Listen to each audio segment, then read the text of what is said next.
एक मैया रहे मैया, और मैया ने एक बहुत गरीब परिवार की थी।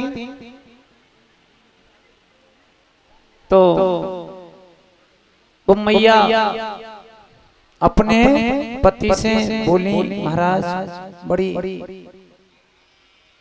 बुरी मतलब बहुत संकट हमें और आपके लिए देखने के लिए मिल रहे हैं। इस संकट हमारे तुम्हारे कब कटेंगे? अब पतिदेव ने कहा ठीक है कट जाएंगे, कोई बात नहीं। इतनी बात करके वो मैया अपने घर से बाहर जा रही थी, तो एक देखे कोई पैसे वाले लोग आ रहे थे। पैसे वालों की एक पत्नी थी और उनके गले में बहुत बड़ा हार पड़ा हुआ था। क्या पड़ा हुआ था? हार। तो एकदम मैया ने देखा कि हार तो बहुत अच्छा है, हार तो बहुत अच्छा है। मैं भी अपने पति से कहूंगी कि मेरे पति मुझे एक हार बनवा दे।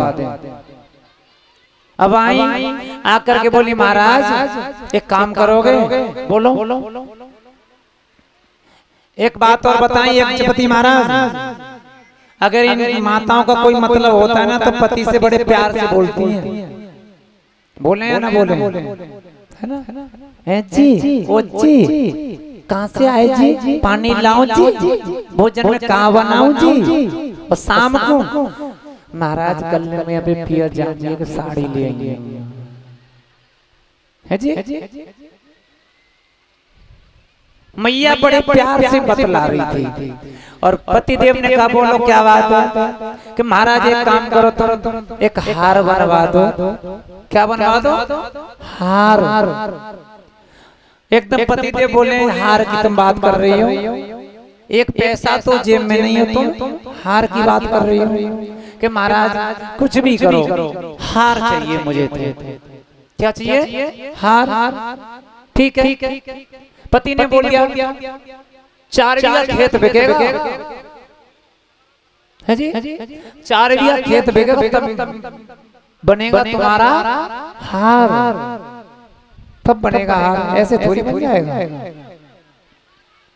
अब एकदम पत्नी बोली, महाराज चाहे खेत बिके चाहे कुछ भी बिके, लेकिन मेरे लिए चाहिए हार। पत्नी नहीं मानी। पतिदेव ने क्या काम किया? पतिदेव गए बाजार, विचार करने लगे अब 4 बीघा खेत बिकेगा, चलो देखते हैं होगा वही राम रच राखा, जो प्रभु ने लिख दिया वही होकर के रहेगा। पति बहुत चतुर चालाक थे। पति ने क्या काम किया?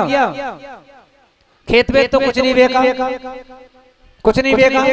पतिदेव बाजार गए और जाकर के एक लिल्ली का हार ले आए, सोने जैसा दिखाई देता है। और सुनार की दुकान पर गए, वहां से एक डिब्बी ली, एक पर्स लिया और लेकर के पैक करके घर आ गए। और आकर के और एकदम कहा लो बहुत महंगा बना है, जो 4 बीघा खेत बिका था ना वो पूरी कीमत इसी हार में लग गई। कोई बात नहीं है महाराज, कोई बात नहीं है, खेती तो बिका लेकिन हार तो बन गया। हाँ हार बन गया, मतलब खेत का कोई दुख नहीं है, खेत का कोई दुख नहीं है, हार की खुशी है। महाराज क्या काम हुआ? इसी बात को चोर सुन रहे थे। कौन सुन रहे थे? चोर। पतिदेव तो अपनी मढ़ी पे सो रहे थे, पत्नी घर पे सो रही थी, और रात में झट से ना चोर घुस गए। और चोर घुस गए जाकर के एकदम मैया के सीना पर बंदूक रख दी। ए बुढ़िया, बुढ़िया ने देखा एकदम बंदूक को, हनुमान चालीसा सी पढ़ने लगी। सियावल रामचंद्र कृपाल भजमन हरण भय भय धारण कंजलोचन। क्या हुआ? हे बुढ़िया हार कहाँ? हार ले क्या? हार मेरे पास हार नहीं, तेरे पास हार है। आज तेरे पति हार लेकर के आए, तेरे पति हार लेकर, अगर तू हार नहीं लेके आए तुझे मार देंगे। अच्छा लेके आ रही। महाराज क्या काम हुआ? पत्नी गई जाकर के वो सब हार को ला करके चोरों के हाथ में पकड़ा दिया, लो ले जाओ। सुबह हुआ और सुबह होकर के ही